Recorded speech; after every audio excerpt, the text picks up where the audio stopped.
This taste of freedom didn't come for about 5 years, but 21-year-old Dante Smalley savors the opportunity to have a job like this. He spent most of his teen years locked in youth corrections. At a very young age, I was doing things that could have put me away for life. Instead of going to adult prison, Dante says he served time in various state-owned youth corrections facilities. And now that he's out, he has mixed feelings about how the system works. I do think that being there offered me a lot of good things, and a lot of those people up there are still really strong support for me and still only want the best for me. Is there any, on the other hand, to that story? There's certain times where I definitely feel like it was not followed by protocol, and staff still came into my room and decided to take their anger out on me. While Dante admits to being aggressive at times and a manipulator of the rules, he says there were instances when he believes staff went too far, and he's not alone.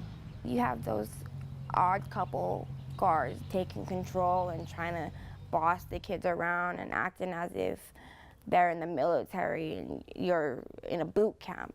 Former youth offender Samantha Hall described her younger self as a fighter who sometimes found herself in uncomfortable restraints. I've dealt with fewer and more staff holding me down. I've dealt with them putting their knee into my head when I was on the ground. When I first went there, I felt kind of safe, but after months of being there, it's every day I just wondering, well, what are they gonna do next? Gabe Sias remembers a time when his physical fight with another youth turned into a conflict with a security officer. I guess I hit the guard on accident, and he had put my arm behind my back, and instead of just holding it like that, he just kept pushing it up. I can take it, but I started crying, and I felt my elbow just pop, and it was just swollen. And I couldn't move it at all. What happens on the inside is now under scrutiny after Colorado's Child Safety Coalition published this critical assessment earlier this year. The report, called Bound and Broken, relied on testimony from 21 youth offenders, their private juvenile records, internal reports, and photos like these, which the authors say show kids' injuries after being restrained by staff. Privacy laws prevent us from verifying the stories. Neither Dante, Samantha, nor Gabe were involved.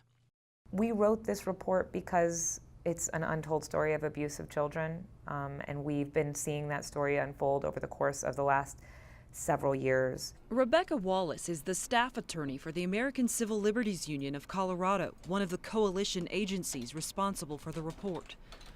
The coalition, which also includes Disability Law Colorado, the Colorado State Public Defender's Office, and the Colorado Juvenile Defender Center, alleges there is a culture of violence within the Division of Youth Corrections and that the system is plagued with physically and emotionally harmful tactics aimed to punish rather than rehabilitate troubled kids.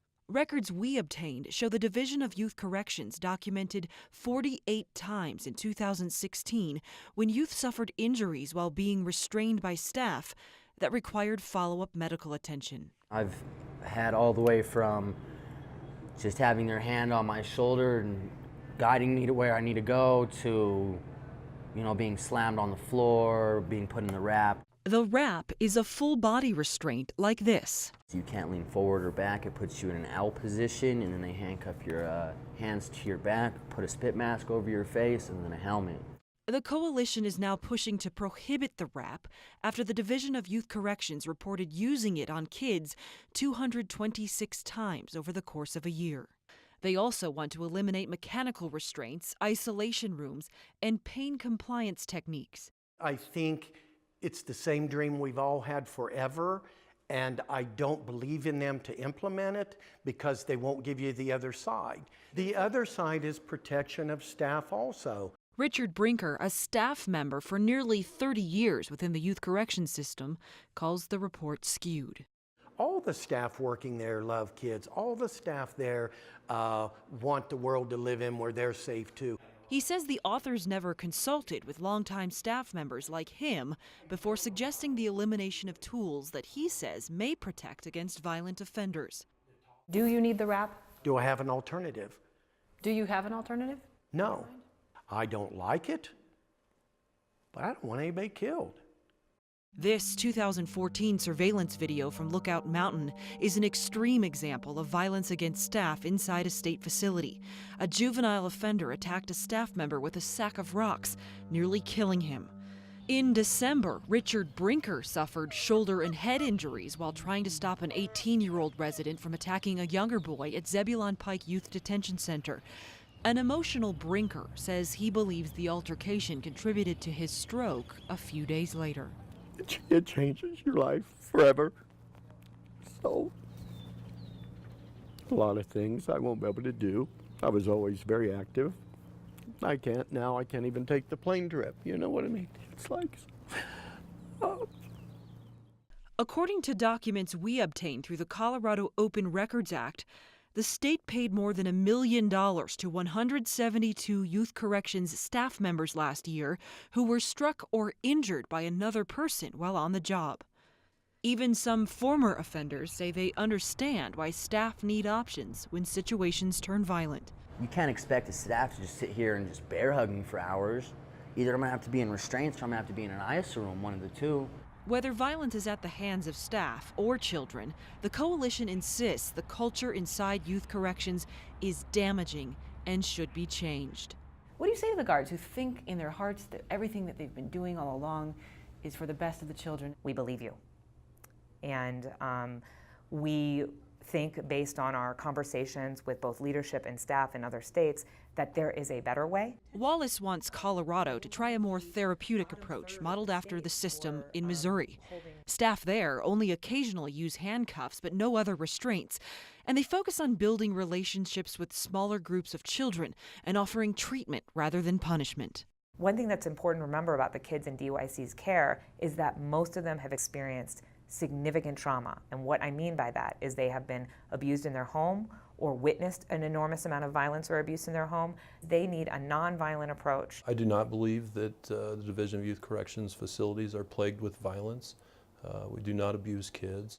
Anders Jacobson is the director of Colorado's Division of Youth Corrections.